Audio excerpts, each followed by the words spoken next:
No, it's not that bad, but something that personally is something that I think about. You said it when the interview started, like the joint, like drugs and stuff. I never got why people get into that. Like, honestly.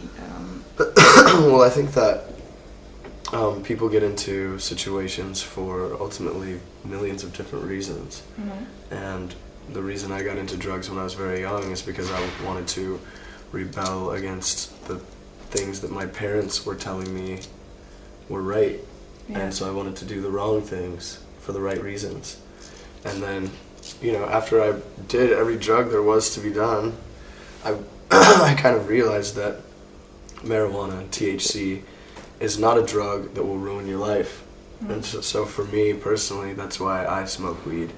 And I don't partake in drugs that ruin my life. Like, I don't do cocaine, I don't do heroin or methamphetamines or, any of that. I do.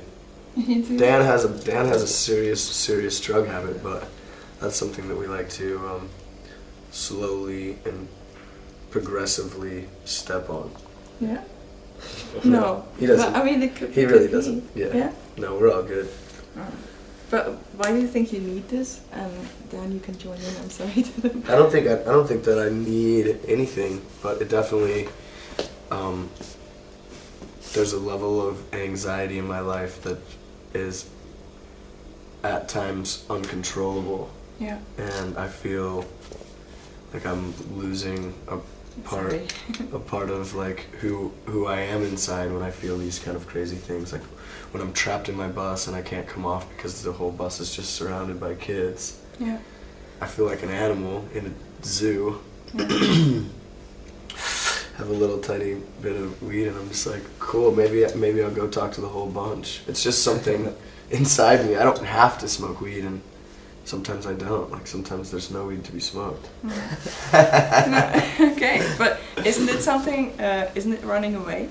I mean, I thought you were a fighter, so isn't drugs kind of running away from the situation? I guess it's taking a momentary pause. Taking a deep breath. Yeah, getting ready for the next round. Isn't doing yoga and relaxing and stretching, isn't that taking a step away from your crazy world? No, because there you're still in control. I'm 100% in control when I smoke weed. Are you really? I mean, I've never done that, so I don't know. 100%. I'm more in touch with my feelings, and I'm definitely less likely to say something that I don't mean. Yeah? Yeah. Oh, that's right. Are you also like a rebel? What? Oh. Rebel yell? I don't know. I like to drink beer. You know? That's about it. No, I'm not a rebel at all. I don't know.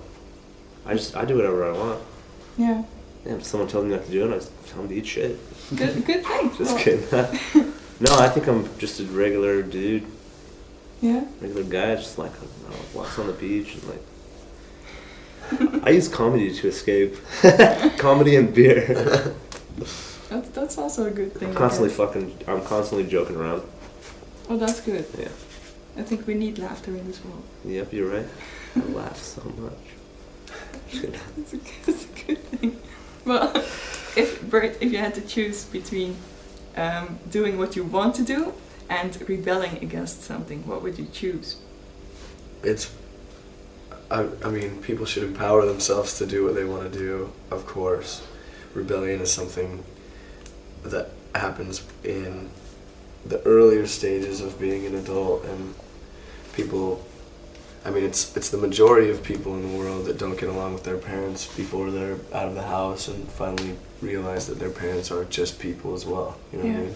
So I'm not trying to rebel against anything, but I'm trying to empower myself to do exactly what I want to do, and that's rebellion in every sense of the word.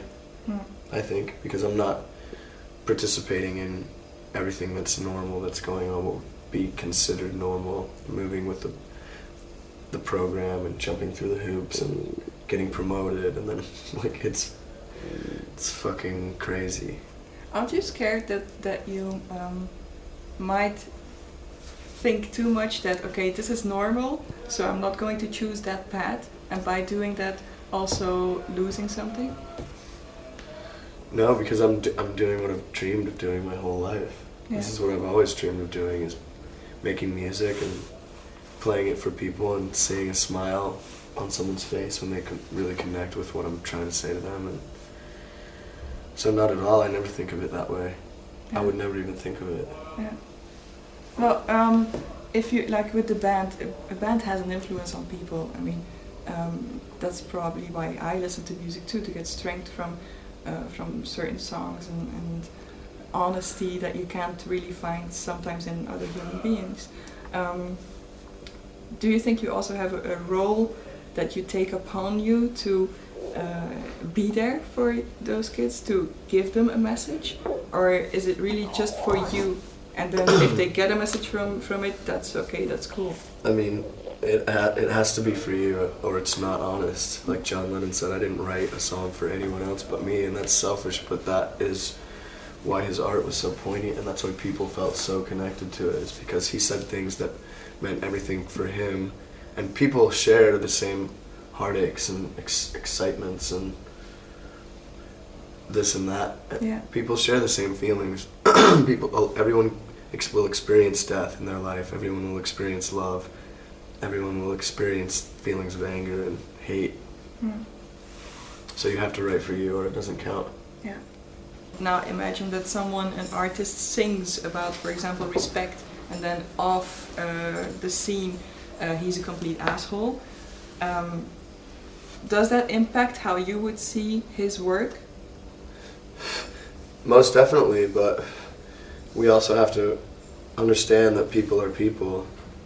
Maybe motherfucker was having a bad day and didn't feel like talking to someone that day, you know? Everyone feels that way. So I'm sure he feels, unless he's in, you know, I could name 1,000 bands, unless he's in Fall Out Boy, then maybe he really did mean it and you just got him on an off day. Mm.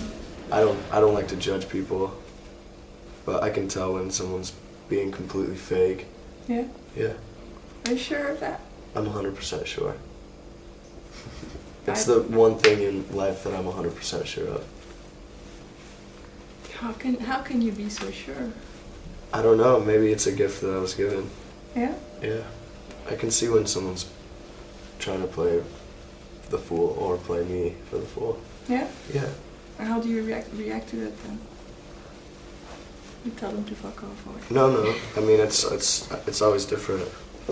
Some people are just trying to do their jobs. Some people are really not interested in music at all. We get these interviews, they're like reading the questions that they've prepared for 15 minutes, and it's just it's a bunch of nonsense, I think. If I'm gonna do something, I'm gonna do it to the best of my ability, and that's what counts. Yeah. Even if I'm making Subway sandwiches.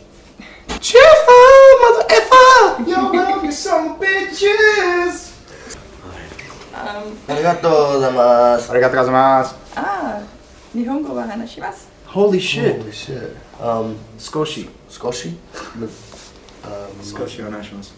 Skoshi onaishimasu. I don't know. Wakarimasen. Wakarimasen. Hai! Wakarimasu. Ohayou gozaimasu. I'm gonna leave you guys now. Unfortunately, there's always a time limit on these things. I wanted to know a lot more, but it's for next time. So thanks very much for doing this interview, and I hope you enjoyed it. Yeah, we did. Thank you. Thank you. I had the most fun, I think. Oh. You wouldn't let anybody talk. Shut up! God!